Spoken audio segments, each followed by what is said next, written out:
Hey everyone, it's Midnight Launch talking about the console launch for Sony PS4 and Xbox One. So, Let's maybe put out a caveat that none of us have the PS4 yet. yeah, so like I've played it quite a bit, but I haven't purchased one. So I mean, we're gonna try to maintain some certain degree of objectivity on that. I mean, I thought they did a bit better than Xbox. They had some unique titles that were somewhat of their flagship. As anemic as their flagships may be, like Killzone isn't, a huge franchise. It's not like Halo, but they had their games ready. Yeah. Or at least a couple. I mean, Xbox did. They had Forza ready. They had Dead Rising 3 ready. Was that out? Rise. Yeah, Dead Rising 3. Did you like Dead Rising 1 and 2? Then you'll love the remake on Xbox One. Don't get me wrong. I want to like the Dead Rising franchise, but it's so hard for me to do. But they did have it out and ready. They had Rise out and ready. Rise was awful, dude. So Malthe and I both bought Rise. We were both duped into it. Rise is a beautiful game. It is probably one of the most aesthetically pleasing games I've played, and I'm not a graphics guy, so that should say something. It was amazing.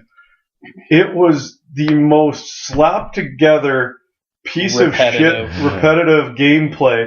If you like pressing circle, or if you like pressing B and A and X, you're going to love this game. Well, even worse was, there's God of War, which is it's a button mash. Yeah. That's what it is. And that's what Rise is as well. But the problem with Rise is there's no combos. Yeah, there's not even a combo. So basically, all you do is, if you keep hitting X or Y to, Y, or square, triangle, square, whatever. Okay, so if you continue to use the exact same attack over and over again, the enemy will start getting wise to you. Mm-hmm. And they'll start evading, they'll start countering, whatever. So I found out the magic combo of XY, XY, XY, XY, XY, right trigger, assassinate, or execute. Yeah, and so so there's no combos. Right. Really, all you have is attack with your sword or shield bash. That's it. That's literally your two attacks. If they keep blocking your sword, you use a shield bash. Yeah. All I would do is just keep hammering X until they start blocking, then Y, X, X, X, X, X, Y, X, and then assassinate. And the thing about assassinate, we've talked about this before, but I fucking hate cutscenes where you have to hit buttons in a quick sequence. Oh, okay, quick time events, yeah. Yeah, all of the executions are quick time. They did do it a little bit nicer in the way that... It was more forgiving, for sure. It was more forgiving, like if you didn't hit the button at the right time, it wasn't like the guy threw you off and you had to try it again. It was more of how well you performed it. And I like the way that it didn't throw the button in your face on the screen. The enemy would glow the color of the button you're supposed to push. So if you were supposed to hit X, their outline would glow blue. But that made more problems. I was running through the forest, and because of the camera glitch, a trap would come up, and you have to instantly hit a button. The problem was the camera, because they programmed this game so shittily. The camera wasn't focused correctly, so I couldn't tell every time that I ran through what color. So I had to do trial and error to figure out what button I was supposed to push. That's shitty design. Yeah, I mean, at the end, like a launch game. At the end of the day, there's good launch games out there because, Assassin's Creed was a launch game. It wasn't an exclusive title. It is so good. But this game, it just felt like it was pretty much a demo. Here's what next-gen games are going to look like. Now, the basketball for... NBA 2K14, I've just become addicted 2K14, to. Really? I played on PlayStation 4. The prettiest sports game I've played. And when I say pretty, I mean smooth motion...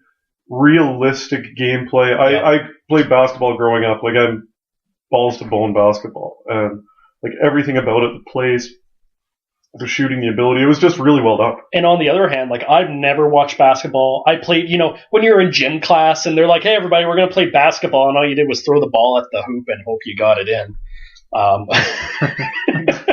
That was the extent of my that was just a fly fucking plane. You pull back, you push forward, left, right, boom. Yeah. Boom is right. But anyway. Anyways, that was the extent of it. But I played it, and I finally figured out what it is that got me addicted. It's the instantaneous showing of how well you're doing. So you make a good shot. It's basically got the letter indicator in the top left, and it's got a bar. You do something good, the bar goes up. No, it's almost like rewarding a dog, right? You did something good, here's a treat. So it's teaching you to play the game well? Kind of, yeah, it does teach you, because it'll, if you make a bad, or if you take a bad shot. Discipline.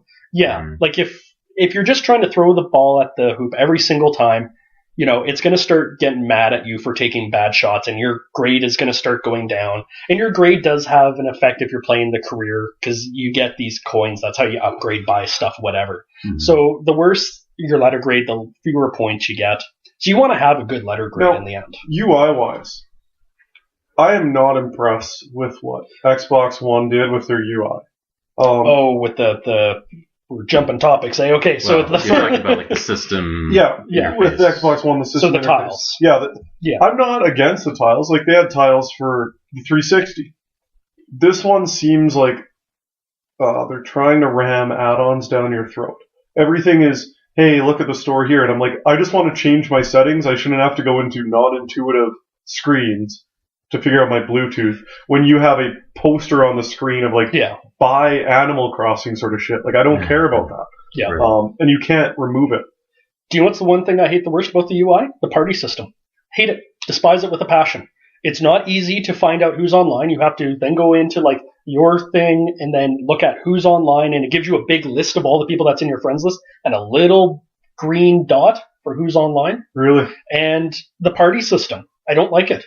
I don't like it at all. I think I don't know. So what don't you like? It was hard for myself and friend Dave. We wanted to play a game of basketball. It was difficult to get it going for some reason. Like I had to send him five requests before he finally got one. So it was glitchy to start? And then plugging in the head, like I use the headset for, I guess it defaults to using the Kinect for some reason. Yeah, so there was lots of wonkiness with trying to get the audio to go through the headset instead of coming out my TV speakers instead. And I still haven't hooked up my Kinect. Oh, I have. I refuse to. I like it. It's, it works 90% of the time, which is like good. Just like Sex Panther? Yeah. 90% of the time it works every time. It's actually 70%. I don't want to. I find that it's really, if you move your Kinect at all, you have to recalibrate it, which kind of sucks. But once it's calibrated, it's fairly well working. The one thing I noticed was I'll typically walk into the room, tell it Xbox on. It comes on normally. I guess lots of other people are having issues with that, but I found don't yell at it and it works. Much like your wife. So you primarily use like the audio functions, like do you wave your arm around or do any No, I do all audio functions like I use primarily the audio to jump between things. Like I'll tell it to, I walk into the room, tell it Xbox on. You have to give it a moment after it turns on for some reason because it won't recognize. And I'll tell it to watch TV. Mine doesn't auto sign in. That pisses me off. I think it's because you need Kinect. That's what. Yeah, you do. Because it needs to recognize your face. Yeah. Why can't I just create one profile and say auto connect when it goes on? That's what you used to be able to do on the 360. Yeah. Because Microsoft is all about using the equipment the way they want you to use it. They want to see. Want you to see the tiles of their advertising. Yeah. I don't like that. And I've seen the PlayStation UI. I prefer their UI. Mm-hmm. It's very clean. I mean, there's challenges to that, but it's clean. And while they have like PlayStation Store there, they're not ramming it down your throat. Like. So I put out a linked a comic from Control-Alt-Delete, I think a couple weeks back. And it was talking about how, PlayStation Now was just launched. Mm-hmm. And that's pure online. You have to have a connection to get to it to be able to buy games. And it is being loved across the PlayStation universe. Yeah, and everyone shit on Microsoft. Yeah, like, what the hell? And it's funny in the comic because they come down to, we used the wrong noun. Fire the marketing department, But it's like, what the hell happened here? It's just the fanboys. People love to hate on Microsoft because it's Microsoft. Well, I think as soon as you tell somebody that you can't use a system offline or you restrict the usage of the product that they're paying $500 for, they get pissed off. Then I think there's a point to that. Then that's a different story. I don't like the party system that you can't party up if you're in different games. I haven't noticed that. I haven't tried it. So one of my friends, Moose, he was telling me, you try to party up with a couple other people who are playing other games because he's waiting for them to finish or whatever, and they wouldn't let him do that. So I hope he's either incorrect or that's fixed because I know Microsoft at CES said they're coming out with a lot of UI patches for the console. Because the one thing, you don't launch a product and say, well, it was perfect off the bat. Yeah. Software is good. Because the one thing that I do with the party system is, if I'm playing like Call of Duty or whatever, I don't want to hear the 12-year-olds, spewing their mouth diarrhea off. So I would always go in, I would start a party, so I wouldn't hear everybody else. Can't do that. You have to invite somebody else. Really? Yeah. I tried to figure out how I could get a party going. Maybe I'm just not looking in the right spots. I couldn't figure it out. That's unfortunate, because I don't want to listen to those cramps. And I mean, in Ghosts it's not bad, because you can go in, you can hit a button that mutes everybody. You have to do that every time. Every time you go back to the lobby, yes, you have to do it. And I agree, that is stupid. I wish that there was a function. Like Need for Speed Rivals has a function where you can just disable party chat. Yeah, and it's just done. I don't even understand. Like, to me, I'm like, wait, why wouldn't you have a global setting where... And I've wondered this the entire time of Call of Duty and other multiplayer games, where it's like, just turn chat off. That's all I want. Turn it off. Mm-hmm. I don't want to listen to people. I don't want to talk to them. Have you heard and shout out to whoever did this, because you're my favorite troll of all time. Guy changes his gamer tag on the Xbox One in Call of Duty Ghosts, so it says Xbox sign out. And like, he would go around like pinning his own team into corners and like shooting them. He would basically just play like a shit player to troll them and upset them enough to get to the point where they're like, fucking Xbox sign out!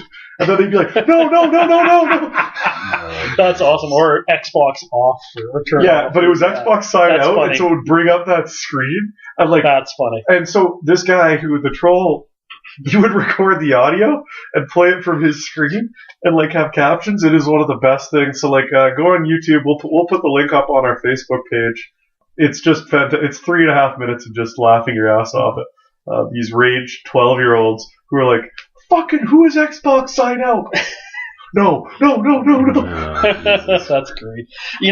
But it's funny, something that I saw also was in NBA 2K14, there's that video that went around where there's a guy who's just swearing his ass off playing this game, and he gets a technical foul in the game. So the game gives him, because the Xbox listening, and this isn't actually just to NBA 2K14, the FIFA game had a thing where it's monitoring stuff like that. Yeah, and and it's not, and a lot of people were freaking out about, freedom of speech and whatever. Like, fuck off. It's not freedom of speech. You're playing Darth Cj just about lost it. The best part about that is you're like, freedom of speech, and then you said fuck off to justify getting a penalty for swearing. Yeah. So but that's kind of the point, right? Is this only really happens when you're playing the my career season, like the my career thing.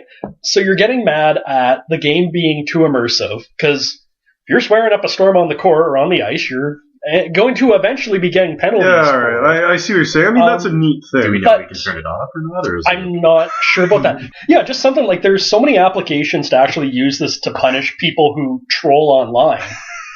That it would just be neat to see something like that. Yeah, I mean, of course, you're going to piss off a lot of... Yeah, you're certainly going to piss off a lot of people. Well, it opens up some interesting opportunities for the technology. I mean, the voice recognition being so common in both of these systems. But I don't know. We'll have to see what developers do with it. It could... I mean, I wouldn't be opposed to something like that kind of curbs the... racist, immature, profane bullshit that you have to, like... listen to, be subjected to if you go online with anybody. But I don't know. What if you're at home? What if it was just you? You're not online, and you're like, after that, and it gives you a penalty. Yeah, I don't play sports games anyway. So. Okay, I'm saying, but not necessarily sports. But you know what? But if they had a parental setting in it that you could enable and disable, that'd be good. Yeah. As if parents nowadays really know how to modify the settings. Like, they're just getting to that point. Our generation is just getting to the point where the kids are playing video games.